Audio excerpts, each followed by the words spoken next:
Now that President Biden has dropped out of the race, the question is what happens next? A whole lot of questions. And here to break it all down is political analyst Thom Serafin. Thom, thanks for joining us. What a weekend. Everybody shocked, some not as shocked, but still the fact that it happened is pretty historic and a pretty big deal. Can Harris beat Trump if she becomes the official nominee? She can, but she's going to have to pitch almost the perfect game. And to do that, you're going to have to be in shape, focused, and disciplined. Shape, focus, and discipline. And that's been the most difficult thing for her in public life right now. She was in the primary process 4 years ago. She never made it to Iowa, the first primary.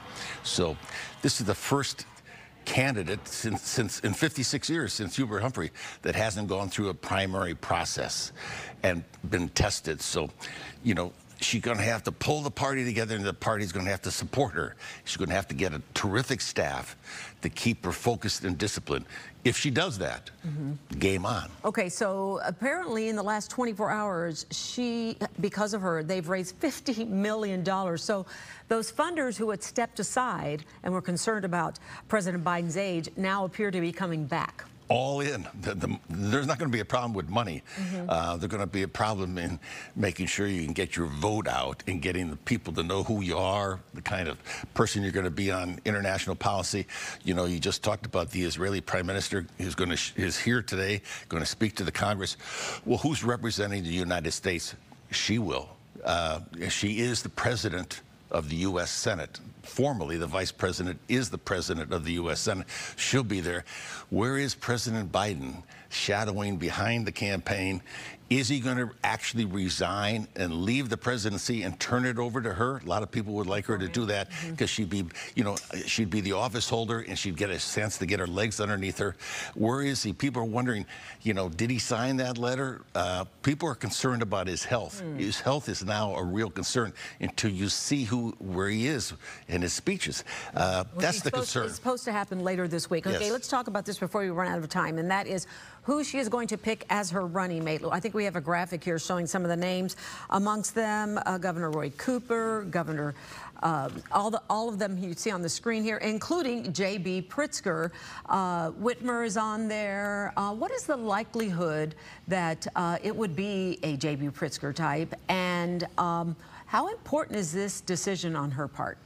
Huge, as Donald Trump would say. This is big because of the truncated campaign. She's going to need some senior help behind her. They desperately need to win Pennsylvania. They have to win Michigan. Governor Whitmer up in Michigan would be my choice. She's a woman that would be the first time in the history where we'd have two women on the ticket. Whitmer is a good governor. You know, you have Governor Shapiro, Pennsylvania, an important state. They have to win Pennsylvania. Mark Kelly, the senator from an astronaut, the senator from Arizona, is also on there. I think J.B. Pritzker, our governor, is in the top 7. You have him here in the top 6. I have him in my top 7. Okay. He's a potential out there, but they don't need Illinois, and they have all the money in the world. State, absolutely. Right. Okay, let's move on to the next question then, too, and that is that this is going to be an uphill battle.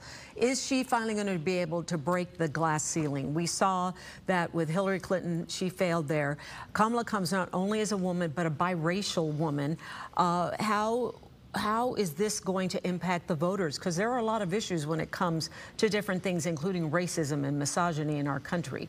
Well, right, but there are more Democratic voters than there are Republican voters in the country.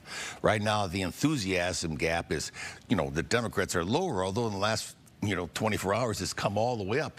But the Republicans are up there. If you're a Republican, you're going to be a Trump voter, most likely you're going to end up voting. Democrats are a little different. You got to get that enthusiasm up there. So the fact that she's a woman of color, I think is an asset, actually. The fact that she's a woman, I think, is a positive. Okay. And there's a lot of crazy things happening in the country today. You see with the Kim Cheadle hearings, the Secret Service hearings today, all of a sudden you have Republicans and Democrats on the same page arguing for the results of what's going on with that investigation. And the Secret Service secretary says, we'll have something in 60 days. AOC, the congresswoman from New York, says, hold on, 60 days? We're on the campaign trail for 120 of those days. Something might happen. It's crazy so to see what's it's going great on to right see, now. no, great to see the bipartisan effort. Okay, so finally, let me get this in. What does this mean for the DNC here in Chicago? Everyone's talking about, you know, there are a lot of comparisons to what's been going on in 1968, but what does this mean for the potential nominee who appears like it's going to be Kamala Harris? What's going to happen at the DNC now that the president has stepped aside? Think of it as a wedding. This is what's going to happen. Everybody goes to the wedding receptions and the you know, what they call those things where the gals go to before and they get the flowers for the baby showers and all that going on now. And then the big wedding is going to be the convention. All of a sudden, every restaurant in town is happy because you're going to have bigger crowds. Everything's going to be big and bigger. I'm talking about inside the building, though, as far as, you know, we were talking about a possible brokered convention. Not likely now. Well, she's got 28 days to show her stuff. She has to win every day politically. Every day it's got to be a net plus. It's being measured by Axelrod, Obama, all the people in the business, the Clintons, all the best minds of politics are measuring that. If she stumbles along the way and they're concerned, they've got the convention. The delegates are not pledged to her. The delegates are currently pledged to President Biden. But there's a rule that they just put in the other day saying, well, if you don't really like this guy, you got a problem, or maybe he's hurt, you can do something else. They're very flexible with the rules. But so, I mean, there's room for an open convention. Right now, no open convention, unless she falters along the way. That's the problem. She's got to show something. Wow, she is really going to be watched very, very closely leading up to the that whole convention. world is yes, watching. Absolutely. Always a pleasure to talk to you, Thom. Thanks so much for coming in.